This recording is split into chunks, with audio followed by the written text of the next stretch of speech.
les élèves de 3e bois et construction du collège technique Saint-Henri de Moucron se sont lancés dans la découverte du jeu de bourle. Grâce au projet PK Vis ton patrimoine, ils ont visité des bourloirs, rencontré des joueurs et responsables de clubs locaux. Ils ont participé à la fabrication d'une bourle, assimilé du vocabulaire en français et en picard. Et surtout, ils ont mené leur propre projet que vous découvrirez en fin de reportage. Vis ton patrimoine est un projet de découverte du patrimoine culturel immatériel par les jeunes et pour les jeunes, pour qu'ils s'ouvrent à la richesse du patrimoine vivant et participent activement à sa sauvegarde. Le patrimoine culturel immatériel est un patrimoine vivant qui se transmet de génération en génération par les hommes et les femmes qui le détiennent, le pratiquent et qui partagent leurs connaissances et leurs passions. Le patrimoine vivant est proche de nous. Il est partout dans notre environnement et au cœur de notre vie quotidienne. On le retrouve dans les expressions orales, comme les berceuses, le conte, les connaissances de la langue picarde, les arts du spectacle, les théâtres de marionnettes, les concerts de chorale, les feux d'artifice, les pratiques sociales, les fêtes de Nouvel An, les ducats de quartier, les tournois de cartes, les rituels, comme les fêtes de mariage, la bénédiction des animaux, la chasse aux œufs de Pâques, les événements festifs, la foire, le carnaval, le cortège des allumoirs, les connaissances de la nature et de l'univers, comme les plantes médicinales, l'oisellerie, les techniques d'irrigation. Et enfin, l'artisanat traditionnel, le textile, le bois, les techniques de construction, la céramique, ne sont que quelques exemples. Le jeu de bourle est joué dans nos régions depuis le XIVe siècle. Et ce patrimoine est toujours bien vivant en Wallonie-Picarde, en Flandre et dans les villes frontalières du nord de la France. À l'origine, il se pratiquait en rue, déjà avec des bourles rondes, aplaties sur les côtés. À Lille, Tournai, Tourcoing, les édiles communaux se plaignent de problèmes liés à l'occupation des rues et dictent des règlements. Dès lors, le jeu sera pratiqué à l'arrière des estaminets. Il connaît une vogue incroyable à partir du XIXe siècle. Les joueurs se regroupent en sociétés de bourle, s'entraînent, fixent des règles de jeu, organisent des joutes à de nombreuses occasions, comme les ducasses, les fêtes du Saint-Patron et Pâques. L'envie de gagner, la convivialité et l'amusement sont toujours au rendez-vous. Si les bourloirs ont fleuri partout jusque dans les années 1950, après, le loisir décline fortement. L'entité de Moucron comptait près de 100 pistes avant-guerre, et il n'en reste plus qu'une seule aujourd'hui à Dautigny. Ce projet Vis ton patrimoine relève aussi le défi de sauvegarder notre patrimoine ancestral. Le jeu de bourle fait partie de notre patrimoine culturel matériel grâce à son ancienneté. On le pratique depuis le XIVe siècle. Son identité territoriale. Au Moyen-Âge, il est joué dans le comté de Flandre et aujourd'hui dans les régions de Moucron, du Tournaisis, dans les villes frontalières de France. Sa transmission de génération en génération depuis 700 ans. Son évolution pour s'adapter à la société, notamment la construction de bourloirs, la recherche de règles de jeu et de techniques, l'inclusion des jeunes et de femmes dans les équipes. Le jeu se pratique sur une piste incurvée de plus ou moins 25 mètres de long et sur 3 mètres de large. Les bords relevés sont nommés rives. Aux deux extrémités se trouve une fosse, aussi appelée boue ou bac, qui recueille les bourles lancées trop fort. À l'origine, les bourloirs étaient faites de torchis à base d'argile, avec de la cendrée comme durcisseur, de la bouse de vache, du son de seigle, et à l'envi quelques poignées de crins et de poils d'animaux, de sel de mer aussi. En guise de soubassement, un tapis de verre pilé évitait les galeries de taupes. La bourloire de Bailleul est l'une des dernières pistes faites à l'ancienne.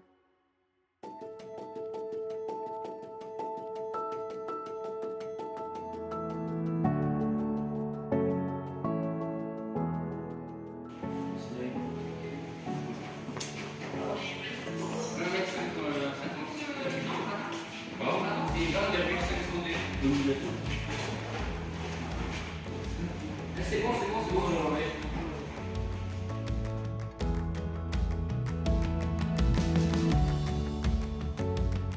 Oui, le propriétaire du café qui était au-dessus du rio. Hein, c'est lui qui a fait ça.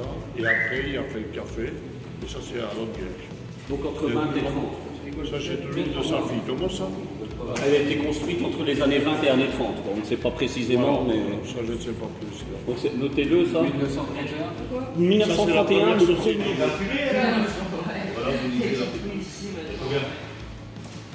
Petit, je vais calculer. 43, 9. 44. Maintenant, il faut prendre aussi La hauteur. le rebord ici. 43. Ouais. 9.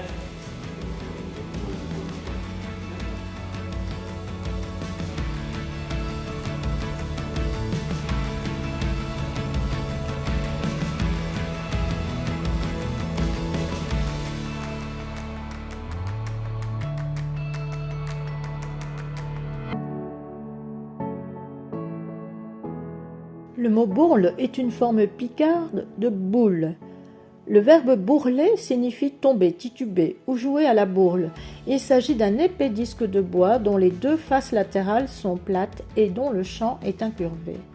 Cette partie bombée présente un côté fort, repérable grâce au diamètre légèrement plus petit, des stries et souvent aussi la présence d'une pièce métallique qui alourdit ce côté. Cette forme particulière va permettre la trajectoire sinusoïdale de la bourle sur la piste. Le diamètre et le poids des bourles varient selon la localisation des sociétés de jeu, de 16 à 30 cm de diamètre et de 1,6 à 9 kg.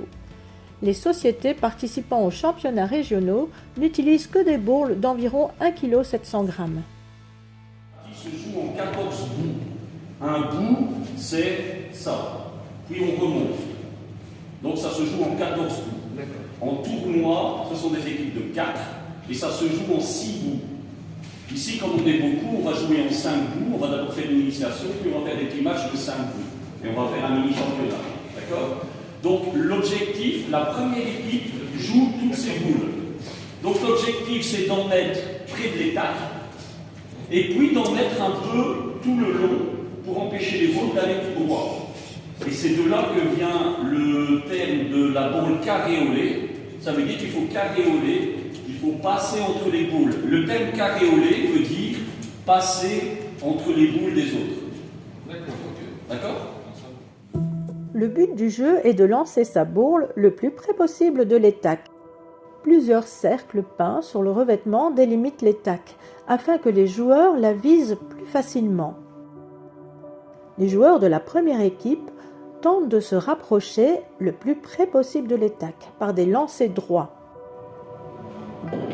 Super. Ça c'est bien joué. Voilà, ça va, c'est. Voilà, à la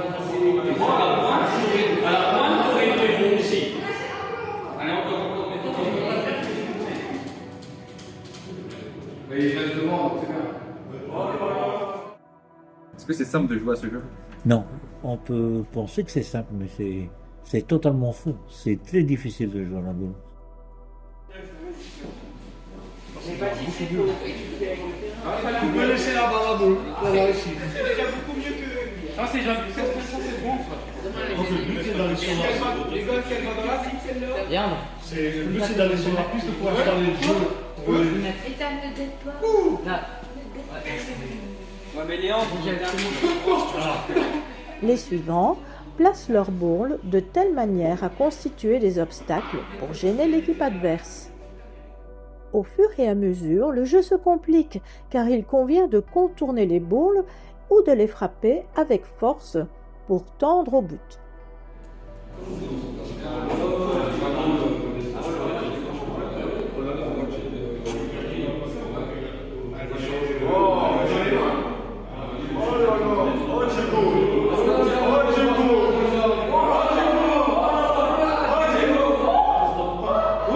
Mais tu vois, si eux font ça, tu marques le point. Donc tu leur as montré comment il fallait faire. Super.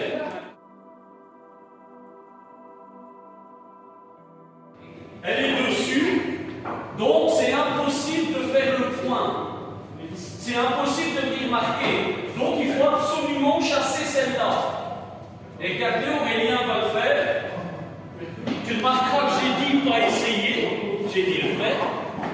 Donc c'est comme à la pétanque, il y a des pointeurs et des frappeurs. Et donc le frappeur doit essayer de déloger celle qui est là au milieu.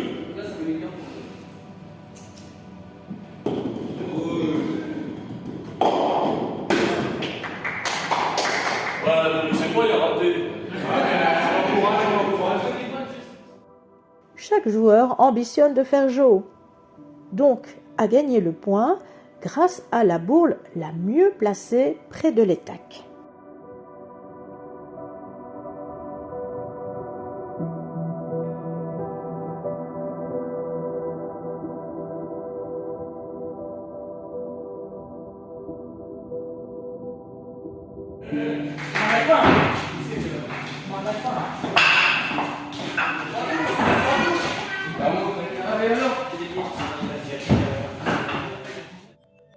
Les élèves de la section menuiserie ont rencontré Eric Raas, tourneur sur bois aujourd'hui à la retraite. Son atelier se situe à Ernegem, village entre Roulers et Ostende, à une 50aine de kilomètres de Moucron. À l'entrée, toutes les étapes de fabrication sont expliquées. D'accord. Ces planches-là, elles ont été coupées dans ce sens-là. Ah oui. Donc c'est pour ça aussi que vous n'avez pas la même texture. Ici, on a ce que vous appelez du bois de boue. Et là, du bois de fil. Alors, par rapport à certains bourloirs et joueurs de bourle, on demande que la bourle elle ait un poids particulier. Ici, le fait de faire tous des morceaux pour fabriquer une bourle, si on n'utilise que du noyer, on risquerait d'être un peu limite en poids. Donc, le cœur de la bourle, on met une autre essence de bois qui est plus dense et plus lourde. Et ici, entre autres, c'est de l'azobène. Et après cette première approche théorique, la démonstration a commencé.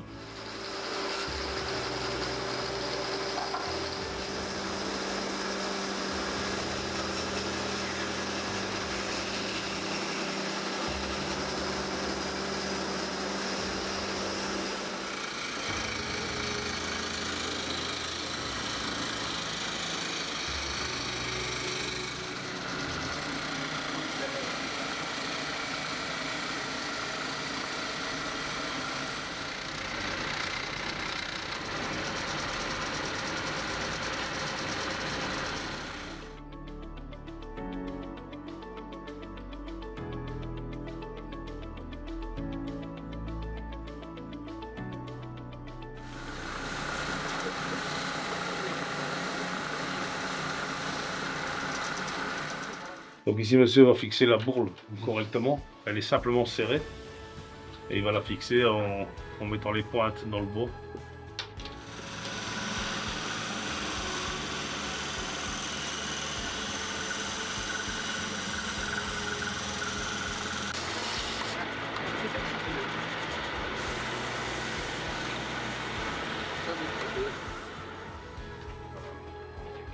En fait, monsieur a créé la petite piste pour tester.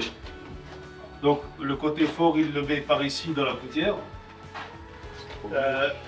Le fort dotinien, les bords de Dottigny doivent arriver au trait ici.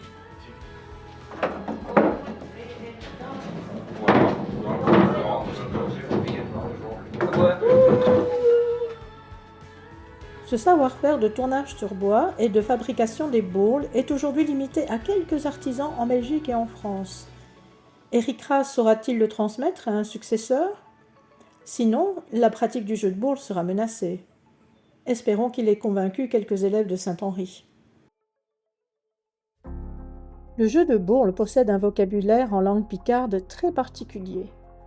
Bourler est d'ailleurs un terme picard qui signifie tituber, tomber, imageant parfaitement la trajectoire de la bourle sur la piste. Les élèves ont rencontré Pierre Noël et Christian Ladoé, deux auteurs picards et aussi joueurs de bourle. Il y a des chansons pour toi, Picard. Ah ouais. Ah ouais. Si tu le demandes gentiment, Christian il peut t'en compter une sur les bourles, justement. Une chanson pas trop. Ah oui, bien sûr. Hein. Si devant votre lot te trouvera des drôles d'indros chez la cave ou à l'étable, à le bourre avec les gaillacs. Les pointes chez le spécialiste pour avouer au bout de piste, certainement les plus heureux avec les putscheux. Si te caches après-midi, tu me trouveras en Adamali. Et c'est donc à le bourloir, t'as des grandes chances de m'y voir. Un gaillac à la main, je vais avec les copains. Je plégie qu'un a défaut, chant qu'un enfer Jo.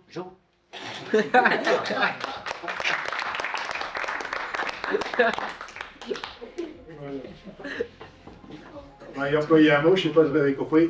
Non. Cache. Cache en mode c'est cherche. Un cache après, c'est chercher. Ouais, cherche, si tu cherches après. Alors, on a parlé de ch'ti. Est-ce que vous savez, Tertus, d'où ça vient, ce mot ch'ti? Nord de la France. Ah oui, je crois que ça. Ah, t'as tout dit, ch'ti, hein? Pas du nord de la France. Non. Ouais. En fait, c'est apparu pendant la guerre de 14-18. Donc, je l'ai vu, là. Et alors, dans les tranchées, il y avait des soldats, tout le monde était aux soldats à ce moment-là, se faisaient trouer la peau. Et les gens du Nord, qui parlent patois, le picard, ils employaient souvent ti et puis mi et li et. Hein? Je connais peut-être chati mili adore dans le même lit. Hein? Bon. Et donc, les gens qui ne comprenaient rien du tout au picard, ils les ont appelés les ch'ti-mi, ti et mi. C'est de là que c'est venu. Et donc, on a appelé par extension cette langue le ch'ti-mi. Voilà. Non, on dit juste ch'ti. On dit ch'ti. Oui. Plus simple, c'est ça. Voilà. La première étape, c'était d'aller voir une mini-bourloire. Ouais, la En France, c'était Villers-en-Ferrand. la Villers-en-Ferrand. Ouais. Et donc là, on a pris toutes les mesures de la mini-bourloire pour la reproduire en fait. La première grosse étape, ça a été de faire les 2 longerons aussi, qu'on a fait nous-mêmes en lamelé-collé. On les a fait avec les élèves. Après, une fois qu'on avait les 2 longerons, on a dû tracer toutes les rainures qui sont dedans pour accueillir l'incurvation de la bourloire. Et une fois qu'on a fait ça, on a réalisé toutes les pièces nécessaires à l'incurvation. On les a toutes assemblées et on a mis un panneau en triplex dessus. On a mis un derby-gum sur la piste pour ralentir les bourses et on a réalisé les longerons en traçant bien tous les trous pour accueillir le jeu de l'échelle. De l'échelle, oui. Et après ça, on a bouché avec le panneau en dessous pour pas que les bourses tombent. Et maintenant, on a la réalisation de la finition de la fosse. Ça fait 4 semaines qu'on est dessus. Ça fait combien d'heures? 24 par semaine. Ça fait combien d'élèves? C'est une classe de 11 et l'autre classe, c'est une classe de 14. Qu'est-ce que ça a apporté de positif, ce projet, finalement, aux élèves? La motivation de finir leur exercice pour avoir cette bourloire. Heureusement qu'on a eu le plan de la mini-bourloire de Villers-en-Ferrand pour avoir au moins quelque chose de concret et qui fonctionnait. Ouais. On a toutes les mesures, mais ça, j'étais pas avec. Au départ, dans le dossier, c'était simplement faire une petite maquette. Et puis finalement est venue l'idée un peu plus folle de faire une mini-bourloire. Ouais. C'était la demande des élèves. C'est vous qui avez trouvé finalement que... c'est nous qui avons trouvé que c'était plus sympathique de pouvoir jouer dessus plutôt que d'avoir fait une maquette. Et je pense pour le musée aussi c'était plus sympa. Et nous, la réalisation des bourles, on a fait des essais. On n'a pas encore fini, mais c'est en point de point.